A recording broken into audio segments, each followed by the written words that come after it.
வருமானிப்போம். அன்பிற்குரியவர்களே, தியான வெளியில்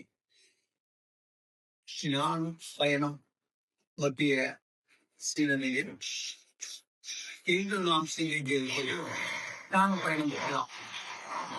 ஞான பயணத்தில் கவனிக்க வேண்டிய விஷயங்களை பற்றி பார்க்குவோம். ஒரு பயணம்னு வருகிற போதுக்கு அந்த பயணத்தை எப்படி நம்ம டேக்கிள் பண்ணிடுறோம் இல்லையா? ப்ரீ பிளான், அப்புறம் நம்ம கூட வச்சுக்க வேண்டிய மெட்டீரியல்ஸ், அப்புறம் டியூரேஷன், அப்புறம் எப்ப போய் சேருவோம், எங்க சேருவோம், அதனால கிடைக்கக்கூடிய லாபம், இதெல்லாம் ஒரு அசஸ்மெண்ட் நமக்குள்ள நாம பண்ணி வச்சுக்கணும். இப்ப அந்த லைஃபே எப்படி இருக்குதுன்னா அதுக்காக அனுப்பப்பட்டதுதான்ங்கிறது தான் ஆரம்பத்துல. இந்த பிறவி என்பது எதற்காக வழங்கப்பட்டது? நீங்க எதற்க மாதிரி அனுபவிச்சுக்கிட்டு இங்கேயே குடித்தகம் பண்ணிட்டு பட்டா போட்டு உட்கார்றது இல்லை இல்லையா? நீங்க வழங்கப்பட்டது இது ஜஸ்ட் ஒரு தெரியுமா? உள்ள போய் நீங்க தண்டனை அனுபவிச்சு நீங்க போயிட்டே இருக்கலாம். மேலும் தண்டனை செய்தா அது ப்ராசிக்யூஷன் என்ன பண்ணுவாங்கள எக்ஸ்டென்ஷன் கொடுத்துட்டே. அதான் இந்த லைஃப்ல நடக்கும். தெரிஞ்சும் தெரியாமலும் ஒரு பிறவியை மாட்டிக்கிட்டோம். மீண்டும் மீண்டும் அந்த தவறை செய்து கொண்டிருக்கிற போது அப்ப அந்த பிரிவி நீண்டு கொண்டே இருக்கும். 6 மாசம் நினைச்சிருப்பான், அப்புறம் 1 வருஷம் ஆக்குவான் ஒரு தவறு பண்ணுங்கிறது, அப்புறம் 3 வருஷம் ஆக்குவான். லைஃப் லாங் கொடுப்பாங்க. சிலவங்க 2 லைஃப் லாங் 3 லைஃப் லாங் இல்லையா? சில முடியாத நேரங்கள்ல தூக்கு தண்டனை சொல்லி அது இங்க அப்படி வாய்ப்பு இல்லை. மண்ணுல உங்களுக்கு முடிவு என்பது மண்ணே முடிஞ்சு போனதான் நாம முக்கியம். அப்ப என்ன பண்ணணும்?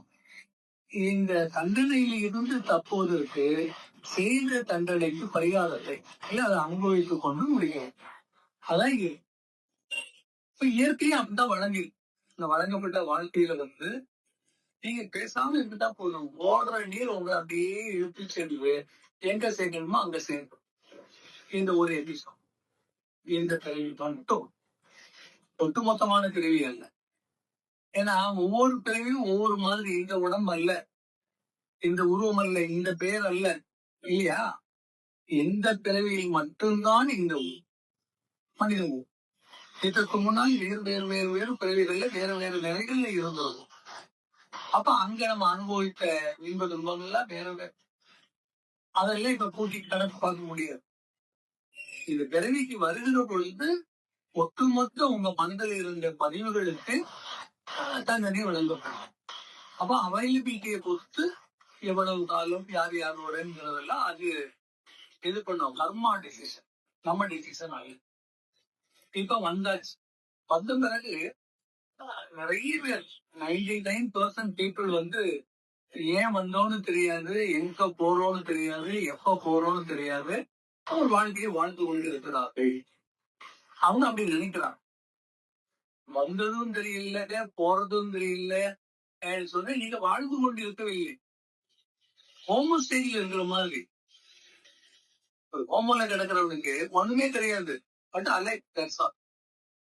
உயிர் இருக்கும், வேற எதுவுமே இருக்காது. முன்னாடி நீங்க கண்ணா பின்னான்னு திட்டினாலும் கத்தி எடுத்து குத்தா போனாலும் ஒண்ணுமே தெரியும். அத மாதிரி இப்ப நம்ம வாழ்ந்துட்டோம்.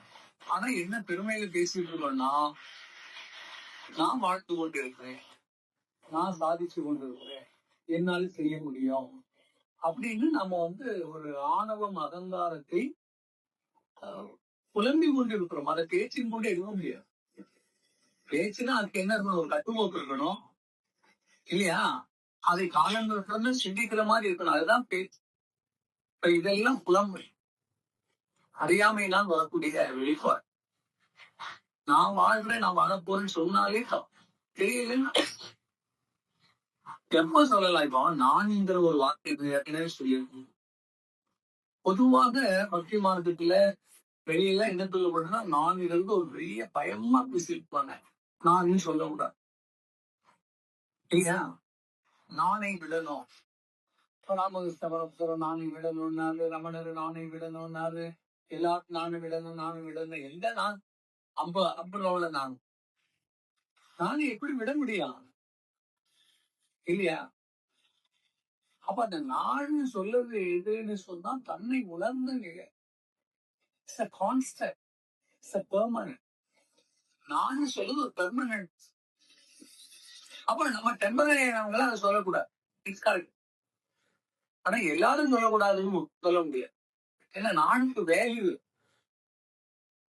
ஐ ஸ்டாண்ட் ஃபார் இல்லையா மை செல்ஃப் சொல்லி நேம் போடுவோம். அப்ப அது வேல்யூ. அப்ப மற்றவர்கள் பிறந்து இறந்து போகும்போது நான் சொல்றதுக்கு அந்த அர்த்தமே இல்லை. அதனால்தான் நான் சொன்னேன், நான் என்பது இறைக்கு மட்டும்தான்.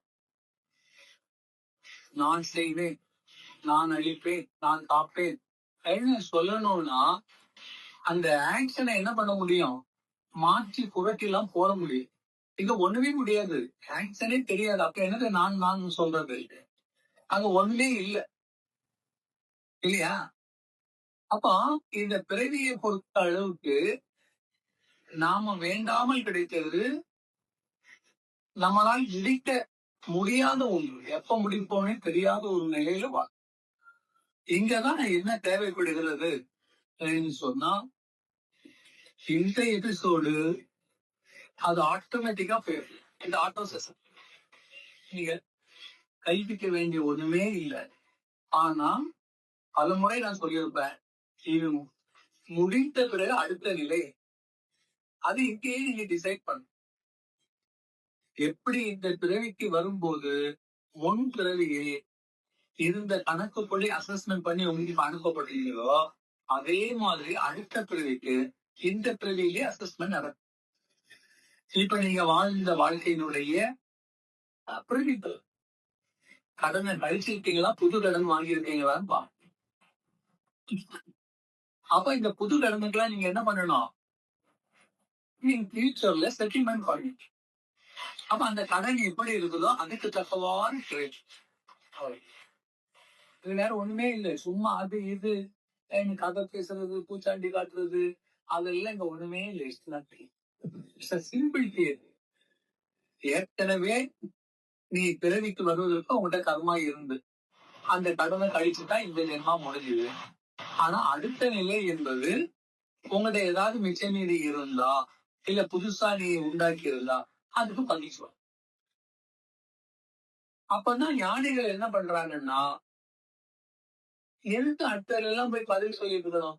ஒண்ணுமே இல்லாம ஆக்கிடுவோம் இல்லையா?